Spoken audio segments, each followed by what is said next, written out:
welcome back to the next episode of Perspectives with Jeremiah Stephenson.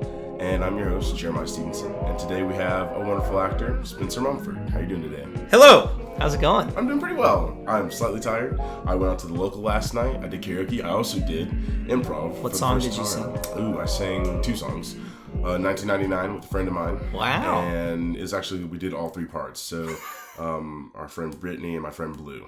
And then he was Prince, she was the girl, and I was the guy Dez. I never knew his name until last night. I was like, there's another guy in that song, but I don't know who he is. And then my solo song was Oh Sheila by Ready for the World. It's phenomenal. That's like my go-to song. It's phenomenal. I only do 90s R&B when I do karaoke. What is your favorite 90s Keith Sweat. R&B? Keith Sweat. Okay. Nobody. Okay. Yeah, and nice. I sing the girl part too. Oh, hell. You do it all. Well, I'm not a very good singer. So what I lack in vocals, I make up for in hip thrusting and dancing and It's a full performance. Humping, yeah. I don't think I'm the best singer. I'm a performer. Yeah. That's why I just go for I'm just gonna throw this leg up on the stage and thrust into the air. Look at that. Don't listen to me. No, don't. I'm trying to get you to look at me and not listen. Not listen. 100%. So, but that's awesome. We're gonna jump in. Are we allowed to curse? We can. We can say any goddamn thing we want to. God dang thing. I say I go in between all the time. I go in between all the time. Do you ever see Hangover? Yes. I think it's like one of the best comedies of all time, It's right? really good, Wedding Crashers and Hangover, like I've not seen Wedding Crashers. no, but in Hangover, Zach Galifianakis or Bradley Cooper goes shit, and then Zach Galifianakis goes shoot, and then he goes, Bradley Cooper goes damn. He goes, darn it! It's the best. It's just going around. So cursing, it always reminds me of that. Nice. What's your story and who are you? All right. It's all good. What's my life story? Get your life story. Oh, man. Growing up on the plains of Indiana in the Midwest, So my name's Spencer Mumford. Player profile 6'1", 190. Just kidding. That was a joke. I was like, I like it. I'm from South Florida. I was born and raised in Boca Raton, Florida. To 2 amazing parents that are still together. I'm very lucky. They came from interesting backgrounds. Yeah. My mom grew up very poor, and my father grew up very privileged, but then they both found their ways to both being poor, and then they both started something, and they both moved and basically just gave me their lives, which as I've gotten older, I've learned, and just everything they've given me has been amazing. I have a younger brother who is 22 years old, Connor, and nice. I love him dearly, and he's had his struggles, and he's learning. He's a diesel mechanic, so that's pretty dope. Yeah. He has his things. He didn't really do well in school, and so it's very different for my parents, because for me growing up, I did get really good grades, and I did play a lot of sports, and I succeeded in all the stuff that you're supposed to succeed in middle school, right? And most of it's probably out of fear of like disappointing my parents, and that probably is carried into my life and other relationships. Yeah, I love performing growing up, and my mother would say that like we would do like concerts in elementary school, and I was just the idiot or jackass that had to be dancing while singing, and so music is something we'll talk about later, you said, and that's a really big love of mine, and I don't really have any studying behind it. I'm a jock, but in 4th grade I was the only 4th grader in the 5th grade play. I was a dancer in the Music Man, which is funny. They needed extra people, and they were like, hey, he's get this little kid, this guy's a jackass. No, and then 5th grade I was Tom Sawyer, and so that was really cool, and I just was like, this is awesome to get attention or whatever. And from there, I know my music teacher, and they were like, you should think about maybe like applying or trying to go into like Dreyfus, the School of Arts, which is in West Palm down there. Okay. And I asked my mom, and I was like, Mom, do they have a basketball team? And they're like, no. So I was like, no, I'm not going there. They do the creative stuff. So, but my life, I played a lot of different sports, but baseball and basketball were like my 2 loves. And playing travel basketball and rec basketball in middle school and just everything. And that really shaped who I am as a person, for good and for bad sometimes. Ego plays a part in my life that I'm trying to keep intact. But my whole life was sports, and from that moment, from 6th grade till a long time. But from 6th grade to 12th grade, I played sports. I played 4 years of varsity basketball. Played 4 years of varsity baseball. And then while doing travel basketball, I'm from Florida, so we can play baseball year round. All year round, yeah. So that was my life. So in high school, I did get some attention. I got my first letter in college from a college was from Harvard. Whoa, really? Yes. What? And I am, if you want to know how stupid I am, I got the letter from Harvard and I was like, there's no way. There's no way I can go there. And I had a good GPA. I didn't, and because I just did the work. I did what I was supposed to do. So I had good GPAs. But I was like, no way. So I didn't even send the questionnaire back. Oh, wow. I know. And then my next letter was from Georgetown. Okay. I was like, no, I can't. There's no way. I can't get in. Oh, my God. I don't know why at that time I wanted to go to the University of Florida. I wanted to go to University of Miami. I got rated when I was 16 in this like database where I got rated a 9 out of 10, which is like perfect game. Which they actually are housed here in Cartersville, Georgia. Okay. And they do like national tournaments and stuff. And I got rated really high, which was like potential top 10 round pick, D1. So it fed into my ego. I'm like, I'm going to these top schools. Right. Harvard, like, no. Georgetown, no. Yeah, I want to do the sports. Was that what your passion was? 100%. From 6th grade, from 7th grade, 8th. Well, from little, I was like, I'm going to play Major League Baseball. Okay, I'm going to play in the NBA. I was like, I'm going to play Major League Baseball and NBA. All right, Michael Jordan. And then, I know, right? And then I got into a point where I was like 6'1", and then everyone in my life was like, can you dunk? I was like, not really. Like, I'm athletic, but and I played and everything, but I was getting interest from baseball, so I just kind of focused more on playing baseball in college. But yeah, so I got my first letter from Harvard, first letter from Georgetown, and then I got another letter from Georgetown. I never sent those questionnaires back because I don't know. I think it's a fear of rejection to a certain point. Like if you don't send it back, they can't reject you, or I don't know. I'm still trying to figure it out. No, that's good though. 16-year-old self-aware about it. Hey, you're self-aware about it. That's the thing. I was talking to somebody recently about. Oh, my girlfriend. I was actually talking about self-awareness because I fucked up, said some dumb shit.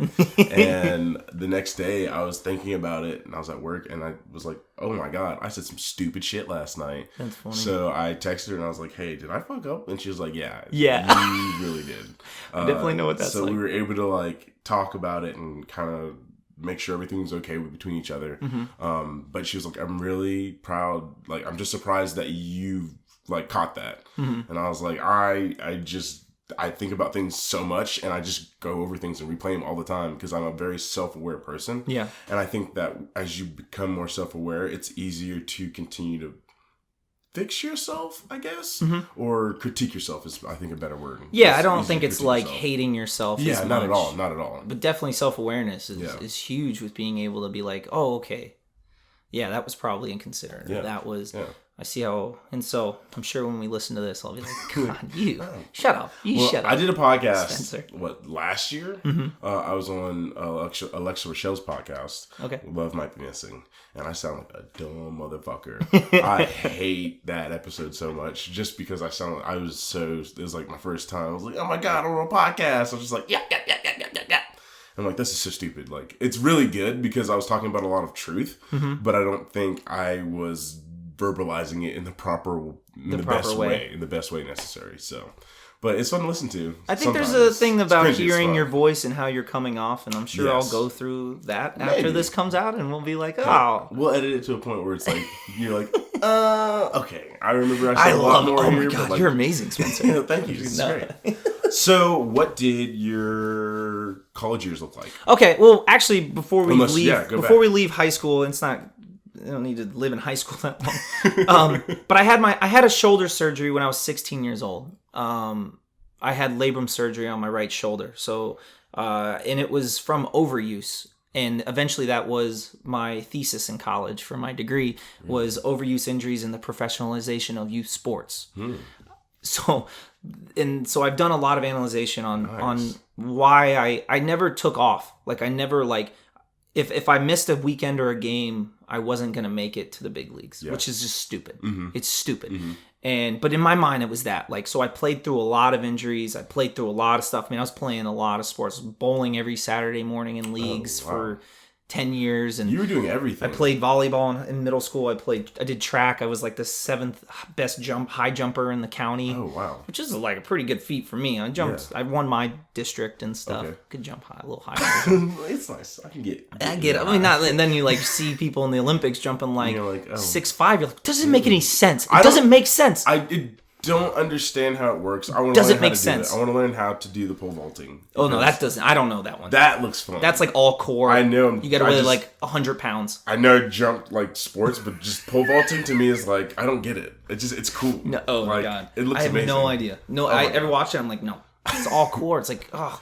But from there, I had surgery when I was 16 years old, and that was a pretty big moment in my life, self-worth wise, and it was major reconstructive surgery, and it was to show my scars. So it's like in my head, this negative person keeps coming. He's like, "You're not going to make it now because of this," and I fight back, and I do well, and I had a pretty good high school career, and I broke some records, and then I had big school. I did end up having Miami come look at me my junior summer, which was really cool. The coaches were like, "Hey, Spence, I know you played the last 2 days," because in a tournament you're not going to play like all 4 days. Okay. Because it's like you have so many players. You're sit one day or yeah. So like, hey, I know you played the last 2 days, but Miami's here to look at you and 2 other people. The other 2 guys ended up committing to Miami and they were freshmen. I was a junior. Yeah, it was weird. And then those 2 guys got drafted, so it was really interesting.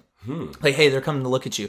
So I'm like, okay, yeah. And I didn't perform well in front of scouts when they told me. And so I had just pressure, and so I ended up popped up to the third baseman and grounded out to the shortstop twice. And so, not saying I was going to go to Miami, but the fact that they were there to watch me was pretty cool. So I fought back, and then in high school, I got offered by Stetson to be a walk-on, Stetson University in DeLand, Florida. Okay. And I decided to go community college route. I was like, I'm going to go to community college, and I'm going to like tear it up, and I'm going to get this big scholarship to University of Florida or, to Clemson or these big ACC, SEC schools. Doing something big. Yeah, I was like, I'm going to do it. I'm going to do it. All. I go there, and I do pretty well. And I tore my shoulder again when I was 18. Same shoulder? My same shoulder. So I tried to rehab it and come back.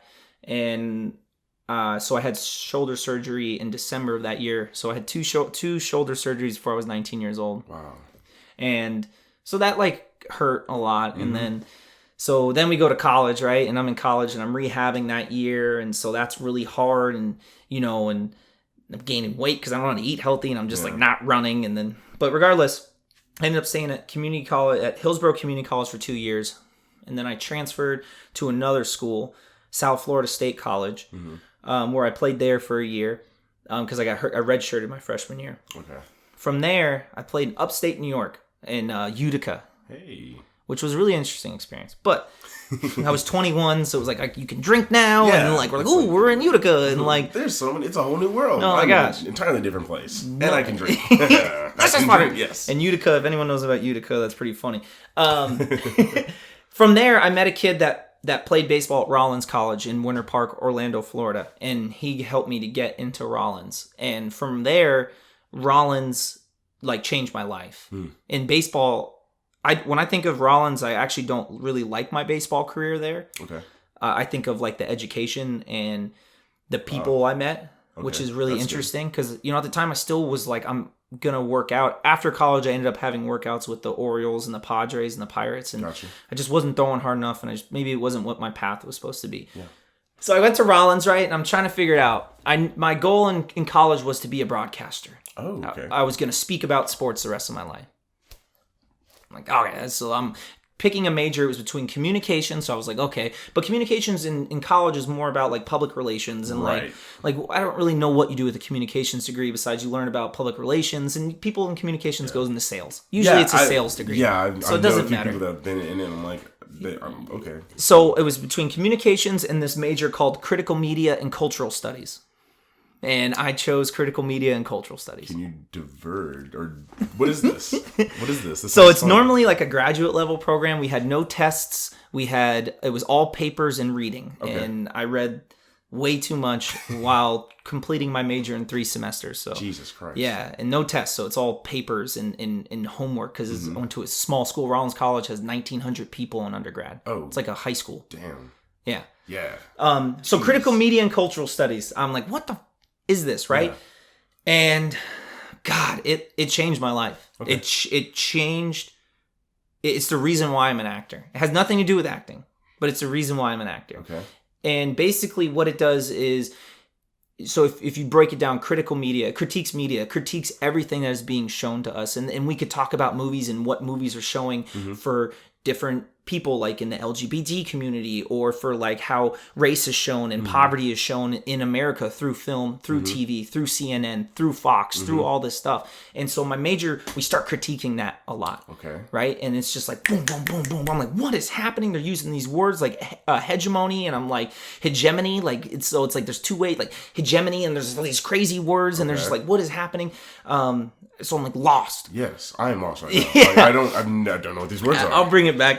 And then cultural studies. Basically, it's just cultural. So my major is very left-sided, which was like, I wasn't right-sided, but I always think I'm in the more of the middle thing. But I grew up in Boca Raton, Florida, so I grew up very privileged. I grew up. I'm white. I'm 6 foot. I'm blonde. I'm blue eyes. I'm privileged. Like regardless of what my background, I always thought I was like middle class, and I knew people that had Mercedes. One of my best friends in high school had a black card. Like his dad was like, "Here, you can use this whenever." Like, whoa, like his black credit like card? A black credit card, like American Express. Oh, dang. Like I was around that, but my family wasn't that. Like I bought my car. I worked baseball camps from when I was 11 years old to 15 years old. So I'm like, I'm you know, the work in. I felt like it. Yeah. Then I got to college, and everyone was like, "You're rich." I'm like, "What are you talking about?" Like this car you see right now, I bought that car with like $5,000 I've made from when I was 11 years old till I was 16. Like, and then I got into my major, and I revisit that my freshman year, and I realized the privilege I have but the privilege that white men have in this country. And so that's what my major is about. It's very left-sided. It has to do with LGBT, race, poverty, everything. And so I consider myself an ally on all fronts. Yeah.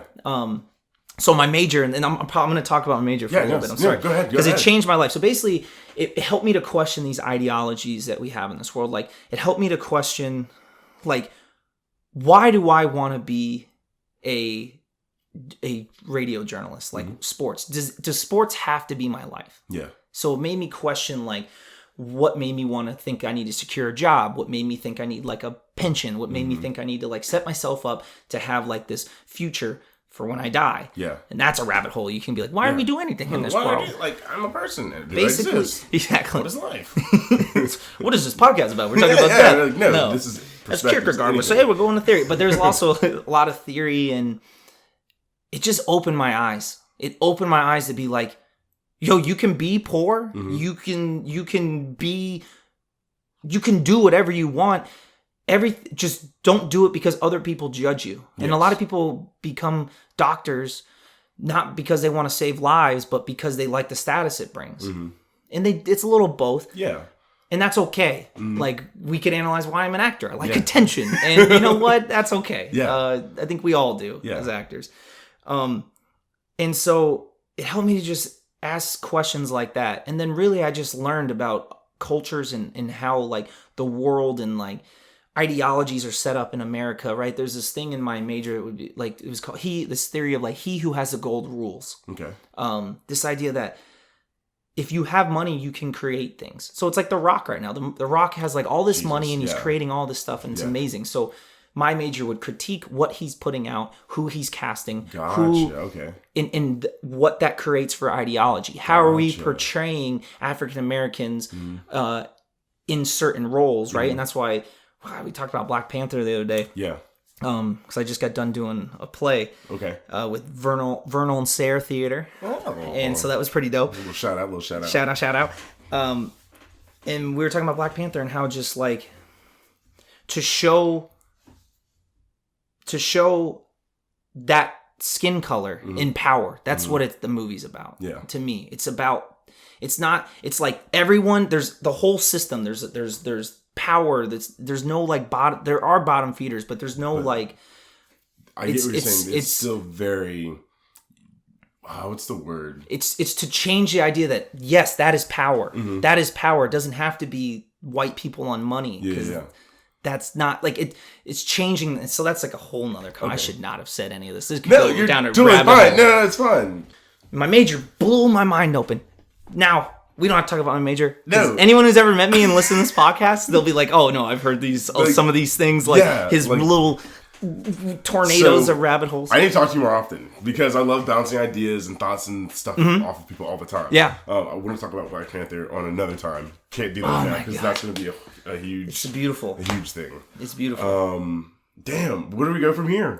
Shit. Basically, I'll just finish up my, why I'm an actor. Yeah, why are you an actor? Yeah. So, college helped you. That class, that course helped you. It helped me to realize... It didn't help me realize... It helped me realize I could be an actor. Okay.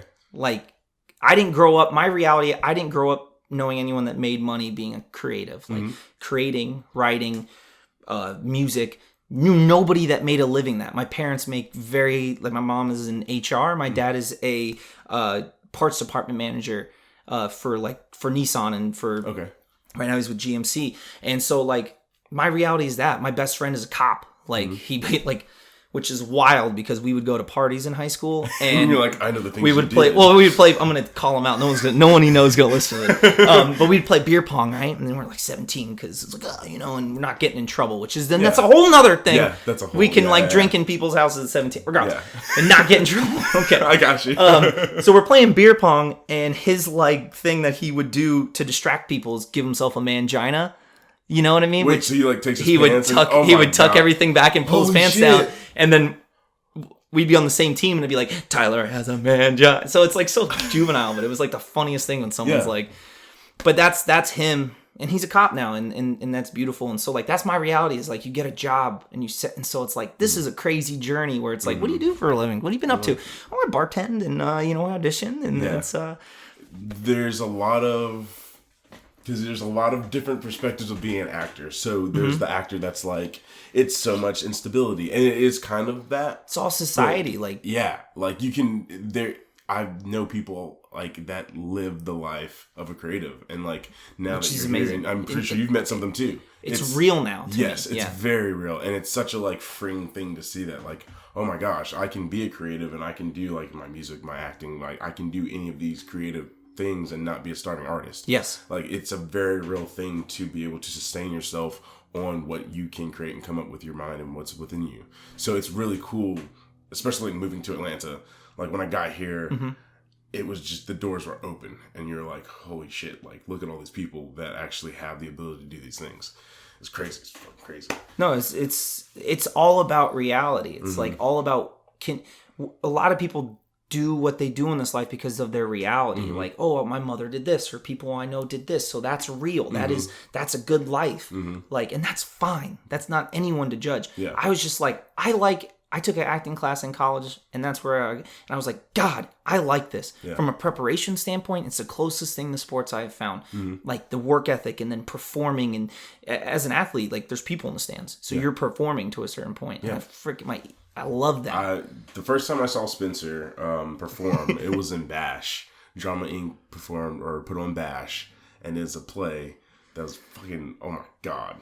Jesus Christ. I hate musicals and plays generally, but I'm because I work in casting, I'm I need to go see these things and stuff. But that was phenomenal. Thank you. Can you please tell us a little bit about I am super lucky. So shout out to Drama Inc. and Jason McDonald. And Alex Collins, who was a producer on it, for bringing me on. Like I said, I hadn't done theater since 5th grade. I was Tom Sawyer in 5th grade. That was my experience. I show up to the callback, and my character is very charming. And God, that's so eerie. Jesus Christ. Yeah, it's so funny. So he's very charming and likable, and then you find out that he beats up and kills a gay person in a bathroom in New York in 1994, and then he goes back to being charming. And so it was a very interesting character. Oh gosh, yeah. I'm very lucky. I walked in the room, and they're there, and I auditioned, and I was I feel really good. I felt good. They were asking me questions. Alex Collins, I knew him, but I didn't really know him. And he's I never seen you really work before. That was really nice. Thank you. I was wow, that was nice to hear.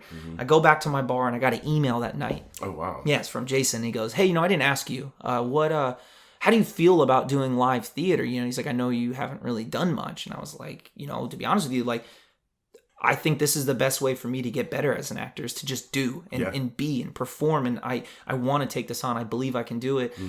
But, also I haven't done anything since 5th grade. Yeah. So he took a chance on me. This is their second production at Drama Inc., right? And we ended up doing 3 weekends. And so they took a chance on me, and I cried so much this weekend after this play. Yes. Now, what play were you just in? So I was in Spirits to Enforce by Vernal and Sayer Theater. From that play, Catherine Barnes and Aaron Boswell, who were part of Vernal and Sayer, they saw Bash and were like, "Hey, who are you, dude? Mm-hmm. Like, what will you audition for us?" Like when this came around, and I was like, "Yeah, of course." And this play was it was a comedy, and my character was called the Pleaser. And so if anyone who's seen this, like my character just thumbs up the whole time.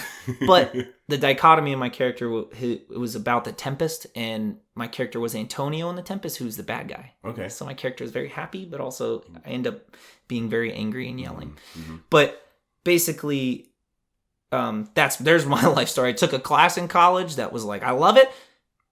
Tried out for sports teams, it didn't work. I'm like, you know what? I'm going to move to Atlanta. My friend Derek was like, hey, come move in with me, live with me. Mm-hmm.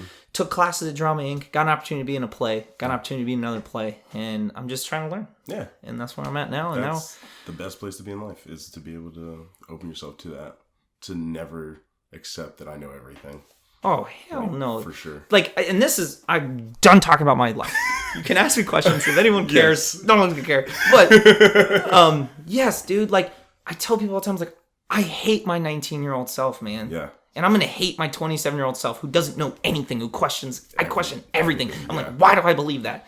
But I think that's a good place to be able to look back at your past self. You're like, and to be able to see, this is the growth that I was able to attain.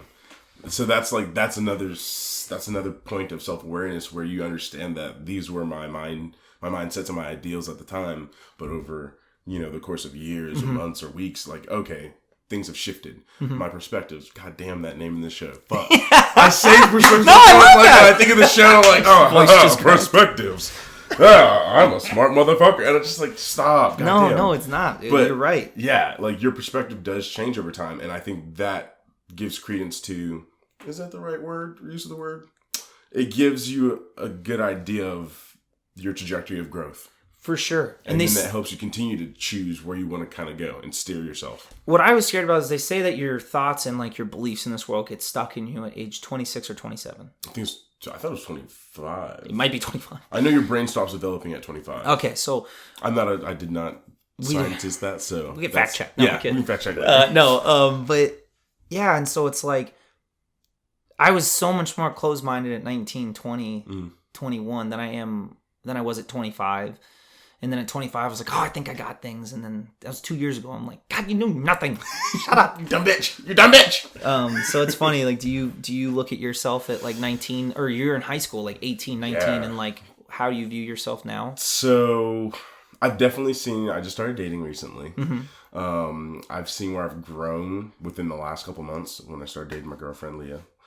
But shout out. Yeah. I love her. She's great. She's pretty cool. That sounded so flippant, but like I'm thinking, no, she's pretty great. She's amazing. I love her. No, I think I was a pretty fucking smart kid. Like, I remember a lot of the stuff I had to put up with when I was in high school. Mm-hmm. So I was homeschooled all the way through. Most people who actually listen to all these episodes do know that by now. But I started working when I was 15. So where? I was, lifeguarding. I used to lifeguard. Really? Yeah. I used to lifeguard, and so at the YMCA, met a bunch of high school people. Okay. And then from there, I met kids from both high schools from our towns, because I lived in Brunswick, Georgia in my high school years. I lived in Jacksonville, Florida for a couple years. Didn't know that. Yeah. Did that 10 years, and then I was 11, we moved to Brunswick.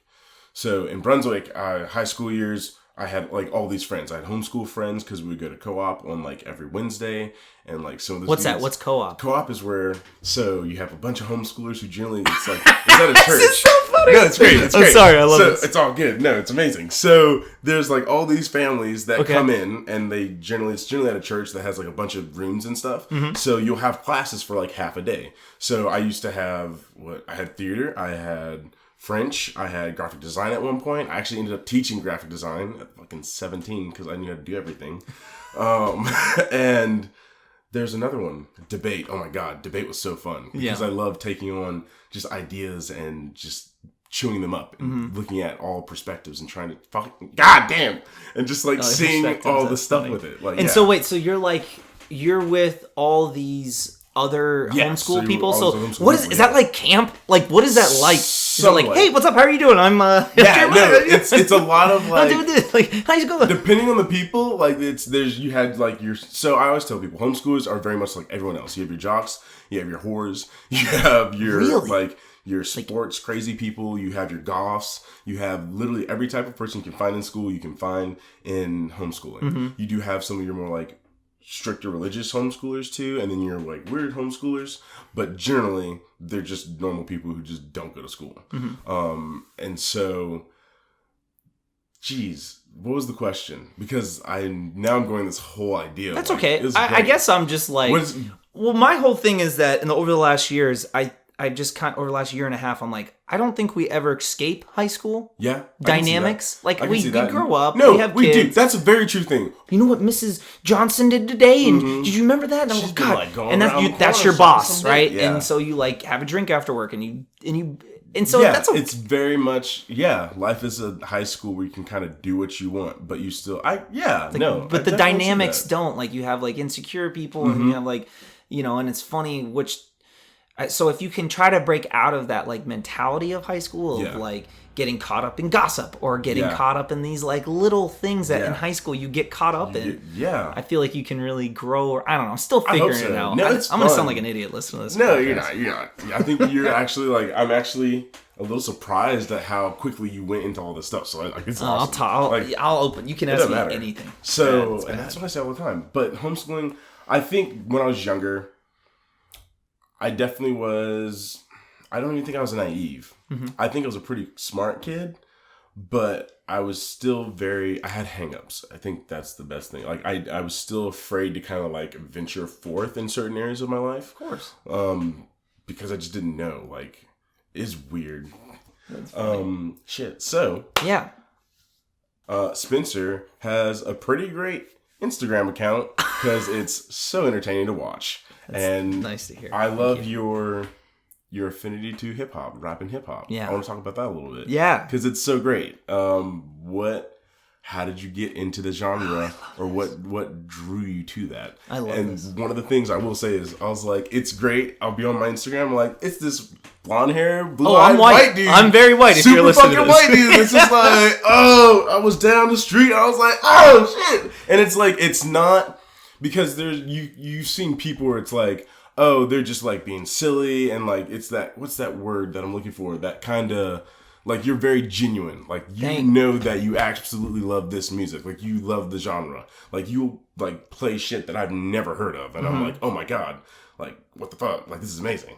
So like, you're very genuine with that passion for rap and hip hop. Mm-hmm. How did that kind of become about? Oh, I love this. This is so much fun. And please, if you want to ask questions or you have like an idea, just interrupt me. Absolutely, like, absolutely. I'm actually thinking of this. Yeah. Okay.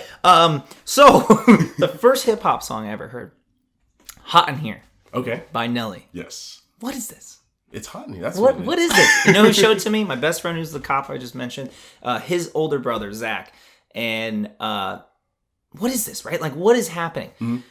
So I just started. I don't really know what happened next, but all I know is that my mother worked with a guy. She worked for Martin Brower, which is a company that delivers McDonald's to like McDonald's, right? Okay. They're like the distribution company. Yeah. And someone in her warehouse who like helped load trucks and stuff, she became friends. She's in HR, so she works with, and for some reason, my mother I love my mom so much because for music, it starts with everything. Michael Jackson, Tom Petty, it starts with all music, but we'll talk about hip hop. Yeah. He like started burning me CDs for me because I started getting a like into hip hop, right? Okay. And so my mom gave me these CDs, and I was like, Mom, I need curse words in them. I have to. And I was like, I won't. And so I was like, I won't curse. Mm-hmm. And I didn't curse till I was 19 years old. Really? Till I got to college, that's when I first started cursing. I didn't curse in high school. Really? I'd say darn and shoot. And that's why it's funny. Awesome. Oh my gosh, that's awesome. But yeah, and I wouldn't curse because I could listen to hip hop. So I am 11 years old, and we're going to basketball games, and I have the Marshall Mathers LP that came out in 2000, and and if you've ever listened to that Eminem CD, there's a lot of curse words. There's a part where he mimics giving fellatio to another guy. Like, there's a lot in there. As an 11-year-old, I'm like, what does that sound? I don't know what that means. Skip. The next one was like Thug Matrimony by Trick Daddy, right? And if you ever listen to Miami hip hop music in general, there's a lot of curse words. But then, so from there, I just like started falling in love. My first CD I bought was Get Rich or Die Trying by 50 Cent. I was in 5th grade. Very nice. A parental advisory, and I was like, yes, boom. And then from there, I just started falling in love. I think my sophomore year in high school, I was 16. I found out through VH1, I would watch all these like shows, best 100 hip hop songs, and I would just listen to guys talk about hip hop. And so I fell in love with just artists. I don't want to talk about how do you want me to talk about like certain artists when I found them, or just the culture of hip hop? The culture of hip hop. Yeah. Cool. So hip hop. And right now it's in a weird place, and I'll morph into that. But when you listen to hip hop, it's a subculture. Yes. It comes from, when you listen to 90s hip hop, you listen to Wu-Tang Clan, you listen to Biggie or Tupac. You listen to Tupac, and he's so beautiful. And you listen to these, to Big Daddy Kane, you listen to Eric B. and Rakim, and you listen to KRS-One, who I think KRS-One should run for president. I love KRS-One. He's amazing. And it's a subculture. It's this genuine, I need to get my voice and story out. So hip hop was created, and you can feel it in the music, that it wasn't created to make money. Like, yes, we're going to make money doing this, but I'm doing this because I need to write, and I need to tell my story. I need to tell, the Wu-Tang Clan just got a street in Brooklyn or in Queens or Long Island, wherever it is. Nice. Yeah, they just got a street named after them. That's and awesome. It's like this, talking about the struggle of my life. You know, Nas in 1994 or Outkast in 1994, when they both came out with their first CDs, Illmatic and AT-Aliens, and they're like talking about their life and their struggle. Yeah. And so for me, hip hop connects with me because, like you say, genuine. Like, these people are like, yo, like, this is my life. And I didn't start learning that until I got older. At first, I think it was like the rhythm. Yes. And then it was like the beats, the rhythm, and then like the flow, and you're like, ooh, that sound, Andre 3000's flow is so oh my god, jeez, it's so beautiful. And then you start, as I got older, you start to like hear where different cultures of hip-hop's so amazing. Miami has its own culture. It's terrible, kind of, but I love 2 Live Crew. Like, I love Trick Daddy. I love these guys, but they're a little crazy. Like, it's not like, you know. And then Atlanta has its own culture. New York has its own culture. California has its own culture. Louisiana has its own culture. Houston has its own culture. Like, now North Carolina has its own culture with J. Cole and all them. Oh, he's in North Carolina? Yeah. I thought it was like, this was kind of his, like, he's basically from North Carolina. Okay. And so, like, Dreamville, his record label, it's not like he won't get people all from North Carolina, but that's like where he's from. Okay, so cool, nice. Just the idea. He has some people signed with them. Like, his voice comes from North Carolina. Gotcha. Okay. He probably is based out of. Everyone is based in Atlanta right now. Yeah. And so as I've gotten older, I've just fallen in love with the subculture of what hip hop became. And you can watch all these documentaries. The documentary on Netflix is like, I've heard about it. I've dude, not watched it yet. If you want to learn, and just, they're just like, we create because we need to create. And I think I didn't know what I was falling in love with when I was 16 years old. Yeah. But I fell in love with that. Yeah.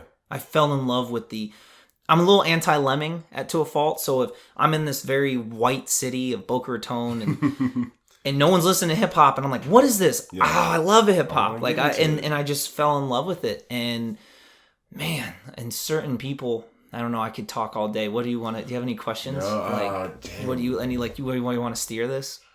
Because I'll just like... Yeah, no, like, it's just, you're clearly passionate about it. How do you find yourself within the hip hop culture? Like, so that's interesting. Yeah. People, like, I'm very white. I look very white. People don't understand that I listen to hip hop. I can rap Big Daddy Kane right now. I've learned verses so that people are like, if I'm ever in an audition room, like, what's something you don't know about me? Well, I listen to hip hop. And it's not like I try to embrace myself in the culture because it is a subculture and it is created from needing a voice. And I don't come from that culture to a certain point. Like, I just really enjoy it. And I understand, and I love I kind of lost my train of thought. Do you find yourself in the culture of hip hop? Okay. How do you relate to it? Why do you think you have such a That is an interesting concept of how do I relate to it. because it's like I don't, you know, Yeah. like I don't relate to it. I don't even relate to Eminem. He grew up in the sticks, like he grew up.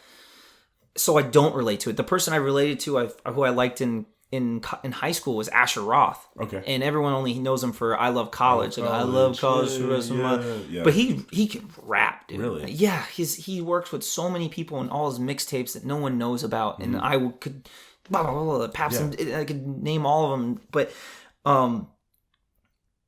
that.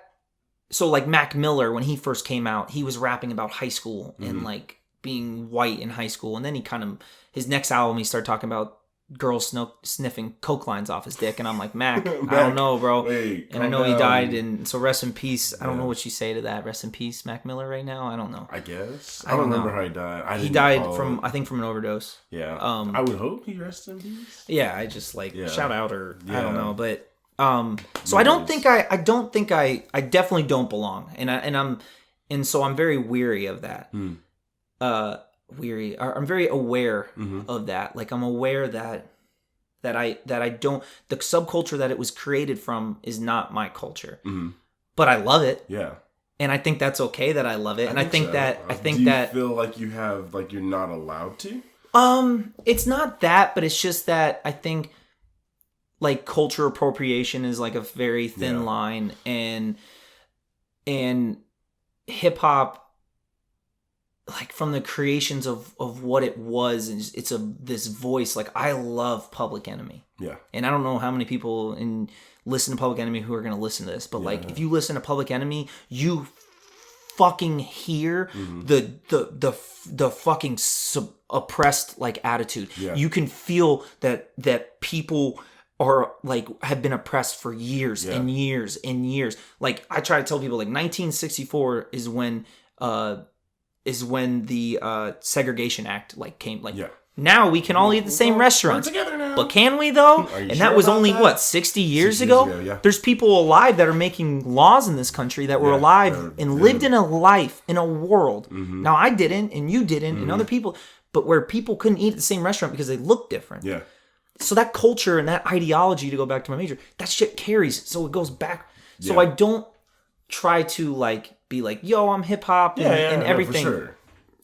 And so it's definitely a question I haven't answered much, which I love. So that's why I'm a little scatterbrained. That's okay. That's okay. I want you to think about that. Okay. Because I think I want you to have the freedom to fully, I don't know. I just have this thing where I see you just being this, like, I don't know what it is, but I just see you just loving this culture and this thing so much, and it's so vibrant, and you're so passionate about it that you need to don't hide it. Okay, that's nice. Do not hide it, because I think it's a beautiful thing in the way, because you're so genuine about it.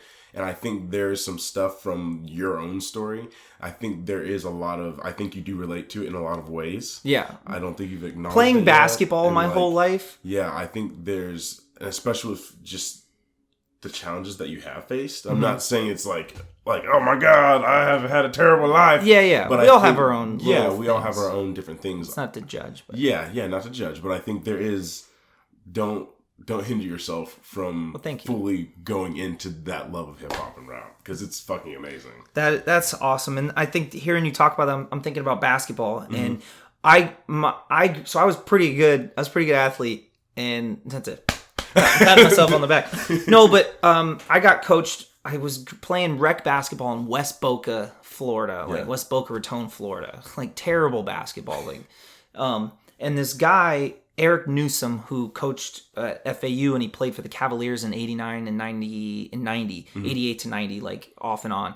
And he's like, hey, this is, in West Boca, they had to regulate playing time. Okay. Because parents were getting like, oh, the best players shouldn't play the whole game. So only you can play the first quarter and the third quarter, and then you can play all four. So Johnny gets a chance to play. So he's like, told my mom, he's like, come play in Delray with me and my son. We're creating a team. I was one of only 3 white kids in the league. Okay. And so I think, so that was like, I'm 10 years old, and I'm in a league, and I remember my mom tells a story all the time where I came up to her and I was like, Mom, they called me like a cracker. Like, I don't know what that is. You know what I mean? So I shit talk really well, and that comes from that. And so I think hip hop Jones and them. Oh my god. No, I talk so much trash, and my trash is like more diabolical. Like I just like am really like. I'm not going to yell at you. I'm just going to say mean things to hurt you because I kind of know who you like. I analyze and I throw. Yeah, it's really bad. I can't do it in real life because I'll get hit. But when I was in high school, I could. My whole thing, I was trying to throw you off your game. Mm-hmm. If I could get under your skin to where you think about me more than what you're thinking about, then that's the thing. But I think hip hop from that. I think from my love of basketball and playing basketball just as much as baseball, and that's why I think I got hurt. Yeah. I think it came from that. I think it came from playing in leagues and playing in parks and being the only white person in there. And that's a very interesting thing, especially when you look as white as I do. Yeah. People are like, "What are you doing?" And they get respect. They say, "Oh, he can play. Mm-hmm. Oh, he knows hip hop." Mm-hmm. Okay, it's just hard to. It's a very interesting. It's weird. It's weird. Yeah. So I had Brian Ashton Smith. Okay. I had him on the podcast, and we talked about how he and we all kind of were the only black kids in our area. Georgia, what a weird state. And he grew up in. Let me make sure I got this right. No, he grew up north. Okay. Up in Maryland, maybe Jeremiah. You should go back and listen to that episode. But so we kind of talk about that, and so this is what's awesome to hear is someone else who's lived the same thing but in a different way. Yes. So that's also really really cool. And I talk about it where it's like being the only white person in a basketball gym is a very very interesting experience. Mm-hmm. It's a very interesting experience. I've seen it. It's a very interesting experience, and you have to earn respect. Yeah. You have to earn respect. You want to know how not black I was? I couldn't play basketball with them. Like I could not. I used to whenever they would let me play every once in a while, I would literally be doing shit, and they'd stop dancing like Michael Jackson and fucking dribble. That's and hilarious. so I just stopped playing basketball. Yeah, and start dancing like Michael Jackson. That's all I did. So yeah, it's a very weird. Even their own people are like. If you can't play, bitch. But if you can play, they love you. Oh my god! And they're so. Open arms, I'm in a group chat with 20 guys, nice. And I think there's another white guy in there. Like, hey, when are we playing? And right now nice. in Atlanta, and so the reason why I bring that up is because it's for people that are listening to this podcast or right now. I've been othered before because of that. Yes. Being white in this country, we are not othered very often. Yes. Where I grew up, I was not othered very often. Mm-hmm. Being that one of 3 only white kids in a basketball league, I stood out. Mm-hmm. Okay, normally it's the other way around, right? And so for moments at a time, I go into a gym and I stand out and I'm defensive because people are going after me, and I get defensive, and then I leave and I'm back into this world where I have so much privilege and so it's it's such an interesting dynamic to be othered and that's what I'm saying. I'm not othered in life, and so it's saying I'm not saying me, Spencer. I'm saying this white skin, this the tallness. I walk into places and I fit bubbles, or you know what I mean. Do you understand what I'm saying? You know how to fit molds. It can go down a rabbit hole. I'm trying to keep it on the surface. I got you. But yeah, I don't know. I just love hip hop. I've been to hip hop concerts where there's the only white guy. I've been to clubs where I went to. I met a guy here that was an NBA player. He played in the NBA for 14 years. I won't say his name, but I went to his birthday party. What? That's cool. Yeah, he's like, Spence, you got to come to my birthday party, awesome. right? That's fucking awesome. And there was a couple people. That's fucking awesome. Oh, it was amazing. I was like, because he's dope, and he knows. And we've talked about this. We've talked about hip hop. We've talked about basketball. We've talked about him growing up in just terrible environments, and so he's like, okay, dude, come party with us. And he smokes a lot of weed, which is really fun. I'm like, I don't know what is happening, but I was like one of only 2 white people in the group, and in the whole club, I was the only white guy in the club, which was a great experience, in the sense that I stuck out. Yeah. And I dressed like a super white. I'm wearing a flower t-shirt and some boots, right? Okay. But I love hip hop, so I'm just fucking jamming. Nice. Jamming to hip hop because I love Atlanta hip hop, right? You play Young Dro. Do you like to dance? Yes, I love to dance. Did you not know that about me? I didn't know. Dude. No, I take that back. I did see on Instagram. I did see you won prom king at this, I've won a dance couple. thing. I love dancing. Okay, I sweet. love dancing, and I do. My dancing is like very Will Smith like. Okay, it's very like nice, rhythmic but goofy. Yeah, like it's not trained. Absolutely, and I can do like certain MJQ things. is the shit because you can literally just walk in there and do what the fuck you want, and you also get to watch a bunch of people. There's like these group of dudes that do like b-boy dancing. There's another dude that does like pop and lock. There's another dude that like each dude kind of has their own thing. It's awesome. It's such an experience. I love going to hip hop clubs because I just love hip hop, and so I just get in my own world. So they have an EDM room on one side, and then they have like your hip hop room on the opposite side. What I want. And it's beautiful. It's so beautiful. That's what I want. You gotta invite me because I love. I definitely. I haven't found like the hip hop place I want to go to because they play like.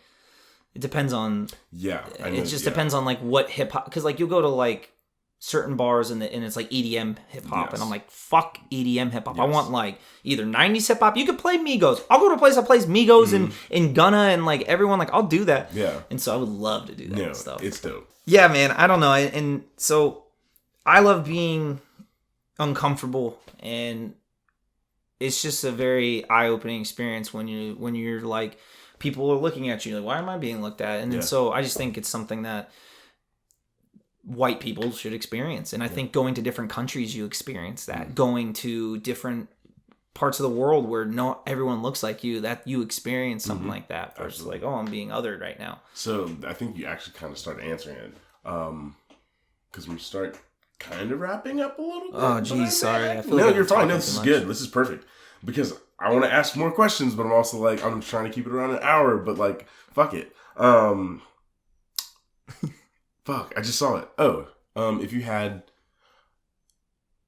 an audience and there was something you wanted to share with people, you already started kind of answering it. But like, what would that thing be? I want to be an ally and an advocate for everything that is not me. And I think it's important that, and I'm not saying like me, and if you're listening to this and you think I'm pretentious, I just know that this country is created by white men, and I feel like I don't have to defend myself if you're listening to me, right? Like, I want to be an advocate because I think it's important to have people that I'm not going to be the savior, and that's what like everyone's like Spike Lee talks about with Green Book and like in films where it's like no, but you do need people from like the other side to be on the side, and I want to do that. So. The question meaning like what could I tell people? No, like what it's from your life and from your personal experience with life. What's something that you want to share with people that you think may help them? Man, what I think may help people. It's like giving a token of knowledge. Like one of my things is I always tell people. Yeah, please. I will not let consequences dictate my course of action. Wow. Yeah. Learned that from playing Assassin's Creed, motherfucker. No, I actually did. I was playing a fuck ton of Assassin's Creed, and that's not in any of the games. I was doing some research behind one of the games, and then like some of like the real historical facts, and then ideologies, and I found that somewhere, and I was like, I like it. It's great. And so since I'm like fucking 14, that's like one of my staples. Is like I will not let consequences dictate my course of action. Wow. Yeah. That's great. As far as like little idioms like that or it didn't even have to be that, but like no, I understand what you're saying. The lines of there's so much that I have been trying to like live by and keeping myself in check and keeping my ego in check and I guess anything that would apply to my major is that oh man, this is a deep conversation. Basically, like question. Like I question everything, and just know your truth, but also be okay with other people's truths. Like this idea that like how you were raised or how you were brought up doesn't have to be the way that it has. Like it doesn't have to be these ways. Like everything in this world was created by something. Everything is a system. Everything you think about. And this is deep. That's what my major is. It like messed me up for a little bit. It's like everything you think you believe was created by someone else. And that's okay, but you choose. Mm-hmm. You choose. Like everything you believe how life should be. I tell people all the time, in the 1960s, a lot of film and TV were coming out of having a family with 2 kids and a white picket fence. So my parents' generation, that's what they wanted, and that's okay. That's okay, but choose that. Like choose that, like and consciously choose it. Don't like be like, do I want kids? I do. Okay, but or like, do I want kids, or why would I want kids? Oh, maybe I don't want kids, or whatever. Just like try to have these conversations. I guess what my thing is talk about real shit. I was actually gonna say that. Yeah, no, talk for sure. about real shit. Like ask questions, talk about real shit, and you know what? I've been in conversations where I ask, and I'm just going to ask questions because I'm like, what was this life like for you? Yeah. What was it like growing up with one parent? What was it like growing up in this part of the country? What was it like playing this sport in college? What was it like growing up with 2 actors as parents? What was it in just what was the thing I said? It was like the real. Oh, talk about real shit. Yeah, get to know people. Yeah, that's it. really, really like ask someone like, "Why are you religious?" Sure it was no. Just so it's like ask someone like, hey man, like, oh, we're getting to know someone, or like, hey, what do you believe in? What do you believe in afterlife? Yeah. Like, and we could go down a rabbit hole of that because I don't know what I believe. Yeah. I don't know yet, and I have feelings, and I'm trying to find my feelings. I feel like the universe is a thing, and I'm trying. So yeah. But like talk and question, because if you don't, like, you just sit there and you lay stagnant. One of the things one of my mentors told me when I was growing up was, it just hit me. You can't steer a car if it's not neutral. Put it neutral. Yeah. And it's going to go somewhere. And then as long as you start the trajectory to move, then you can turn, you can kind of steer. Yeah. But if you just sit and park, 285 is just getting backed up. No, it's true. Like, yeah. It's just so much. Like to go back to hip hop for a second, hip hop is not a subculture right now, which is the most hurt thing. It's not a subculture. It's not coming from a place of where I need to get my voice out. It's not coming from a place of where I need to create. It's coming from a place of, oh, I can make money. And you can feel it in the music. You can hear it in the music, and you can feel it in the words, because it's not about like, this is my life and my struggle. There is hip hop out there like that. If anyone ever wants to hear that, come to me and I will show you ways, or go look on websites. Yeah. People do, it's about creating, and it's about starting from the inside out. That's what it is. That's my thing I want to talk about. It's starting from the inside out. When you create something or when you do something, why do you want to do it? If you want to make money and you want to do that, that's starting from the outside and then going in, versus starting from, do you love hip hop? And we'll just like, do you love hip hop? Like, what do you like writing? Do you like creating music? Like, what is, because if you do that and you do that wholeheartedly, then I do believe that hopefully the out will come. And it starts with like businesses. Why, like, start with Tom's shoes? Like, Tom's starts with the in. We're going to create shoes, and every shoe we buy, we're going to give a shoe. Starts like, you're doing good. And then people get on board with that, and it creates the money, and it creates... What is your purpose? And from your purpose, how does that... And hip-hop is about... everything else. Hip-hop is about, right now, it's just about like colors and tattoos, and it's not about art, and there are people that are creating that, but hip-hop has taken over as the mainstream, where it came from being a subculture, where everyone was like, no, you can't listen to that. Yeah. Like, you can watch those documentaries where I wasn't alive, but you listen to Two Live, you listen to Public Enemy, and like white people are like, no, you can't put that on the radio. That's where hip hop come from. That's where like art and find out why you're doing something for like the love of it, because I don't know.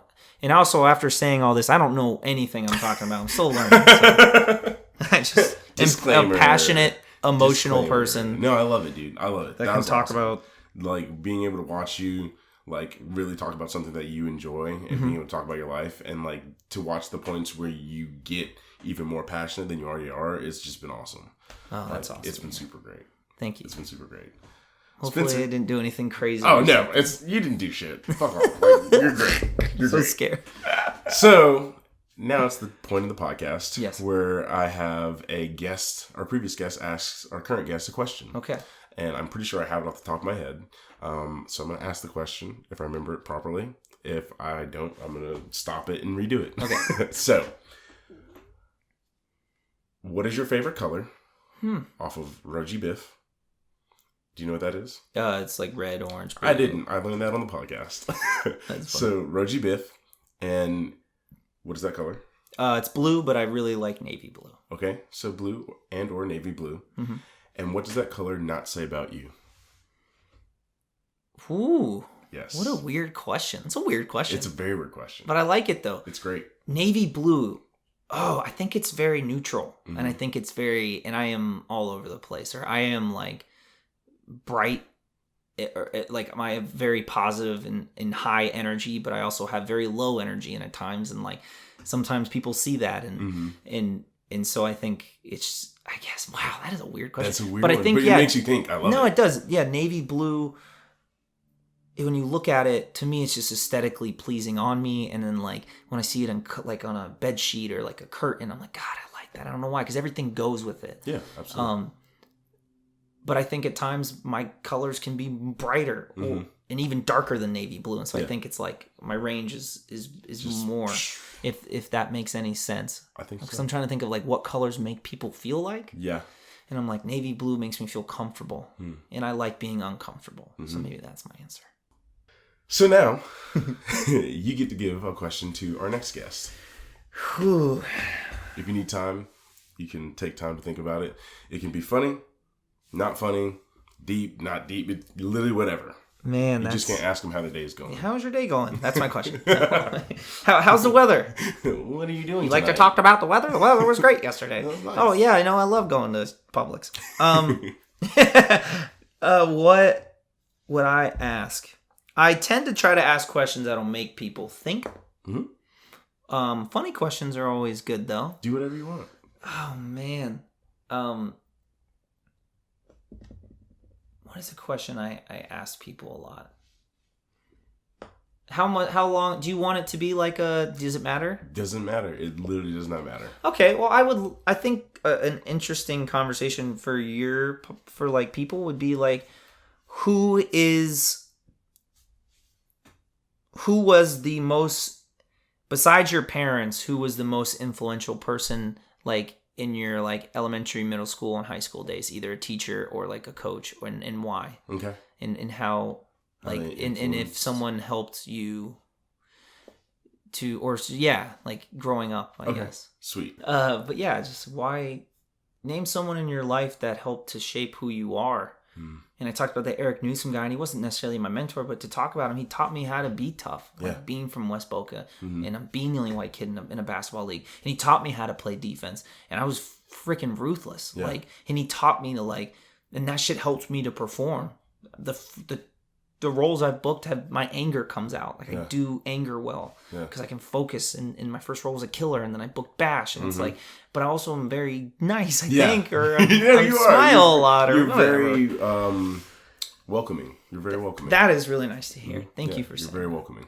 Very welcoming. And so, I think that's a good question for people to think about. And it's usually people are very either, oh, I don't know, or there's this one person who, like, has helped me, and it was this teacher, or this theater teacher, or maybe not a theater teacher, or maybe it was a guy I met at GameStop.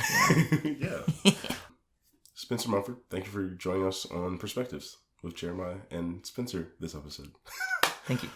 You can find me on YouTube at A Token's Take, ATOKEN''STAKE. You can follow me on Instagram at Parkour Geek, PARKOURG33K. I'm also on Facebook, but like I say now all the time, if I don't know you, I'm not going to fucking add you, because fuck you. Spencer, is there anything you want to plug and close out? If there's, like, anything that anyone, like, listens to this and wants to talk about, I would love to. I talk about anything, and I've been in a lot of conversations, and I'm always trying to learn, and so if I sound a certain way, I'm still trying to figure out how that happens. Okay. But if you want to follow me on Instagram at Spencer Mumford, that would be cool. And let me know you listen. I'd follow you back and all that stuff. And or friend me on Facebook. I'm friends with a lot of people on Facebook I don't know. Nice. Yeah. Really? I don't know. It's become a professional page for me now. Yeah, no, and you're in a different. Like, you're on the casting side. Yeah, so it's also. I can't do anything for you guys. I can't do anything for you. So I don't want to know you. Like, stop. I'm not gonna help you tomorrow night. Yeah, it's like I can't. I'm just trying to meet people and just grow. And so nice. At Spencer Mumford, that's it. Oh, and I'd like to give a shout out to Vernal and Sarah Theater for bringing me on to their the play that we just did, Spirits to Enforce. I just got done. We did like 13 shows in 2 weekends, and I saw your Instagram about what you were there from like 10 a.m. to I worked last night after doing 2 shows Saturday, 2 shows Sunday. I worked all day Monday from 10 a.m. to 1 a.m. at a bar, and so it was a rough day. But you hit me up, I was like, yes, because I'm gonna do nothing today. I bought chicken wings, and then I ate Reese's Puffs, and then I watched Our Planet on Netflix. Nice. I've heard about it, but I've not watched it yet. Oh, I could talk about that. We could do a whole podcast on... we could do a whole podcast on Our Planet. Like, I'm so, like, entranced by, like, the animals and, like, just the natural, like, hunting and hunter and... Oh, my God. And, like, what are we doing to destroy the ecosystem? And it's like, God damn it, people. Like, why are we doing anything? Why do we fish so much? Like, stop trying to make money and just make good food. Like, it's not about being a billionaire. It's about making people happy or I don't know what it's about. I'm still learning. Big Planet? Our Planet. Our Planet? So I love it so much. Spencer's also plugging Our Planet on Netflix. Please go watch it. Yes, I'm sponsored by them. And as always, that's the end of the episode. Be love, be life, be. We'll see you in the next episode.